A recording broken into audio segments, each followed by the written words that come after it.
বন্ধুরা, কলকাতা দিতে চলেছে এক বড় চমক। কলকাতা নাইট রাইডার্সে গৌতম গম্ভীরের বদলি হিসেবে আসতে চলেছে এই মেন্টর। কে হতে চলেছে কলকাতা নাইট রাইডার্সে গৌতম গম্ভীরের পরবর্তী মেন্টর? চলুন ভিডিওতে সম্পূর্ণ দেখা যাক। 2024 আইপিএলে কলকাতা নাইট রাইডার্স চ্যাম্পিয়ন হওয়ার ক্ষেত্রে অনেকটাই অবদান ছিল গৌতম গম্ভীরের, কিন্তু গৌতম গম্ভীর এখন ভারতীয় ক্রিকেট দলের হেড কোচ হিসেবে নিযুক্ত।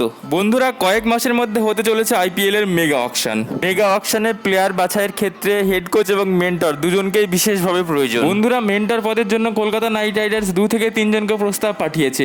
এর মধ্যে প্রথম জন হলেন জ্যাক ক্যালিস। তিনি এর আগেও কলকাতা নাইট রাইডার্সকে কোচিং করিয়েছেন। বন্ধুরা, যতটা খবর উঠে আসছে, কলকাতা নাইট রাইডার্স জ্যাক ক্যালিসকে প্রস্তাব পাঠিয়েছে মেন্টর পদে। বন্ধুরা, দ্বিতীয় যে নামটি শোনা যাচ্ছে তিনি হলেন রিকি পন্টিং। তিনি দিল্লি ক্যাপিটালসকে বেশ কয়েক বছর ধরে কোচিং করিয়ে আসছেন, যদিও সেভাবে কোনো সফলতা পাননি। দিল্লি ক্যাপিটালস তাকে যেহেতু ছেড়ে দিয়েছে, এই মুহূর্তে রিকি পন্টিং কোনো দলেরই কোচ নয়। বন্ধুরা, যতটুকু শোনা যাচ্ছে, কলকাতা নাইট রাইডার্স রিকি পন্টিংকেও প্রস্তাব পাঠিয়েছে। বন্ধুরা, রিকি পন্টিং রিসেন্টলি এক সংবাদ মাধ্যমকে জানিয়েছেন এই মুহূর্তে বেশ কিছু ক্লাব তাকে অফার করেছে। তিনি বলেছেন কিছুদিনের মধ্যেই পুরোটা পরিষ্কার হয়ে যাবে। এর পাশাপাশি বন্ধুরা, আরো দুটি নাম ঘোরাফেরা করছে, তারা হলো আশিস নেহরা এবং কেকেআর এর প্রাক্তন ইয়ান মর্গান। বন্ধুরা, এখনো কোনো কিছু কনফার্ম না, তবে আশাই করা যায় এদের মধ্যে কেউ একজন কলকাতা মেন্টর পদে যুক্ত হতে চলেছেন। বন্ধুরা, ভিডিওটা এখানেই শেষ করছি। তোমরা কি চাইছো অবশ্যই কমেন্ট বক্সে জানাতে ভুলো না। ধন্যবাদ।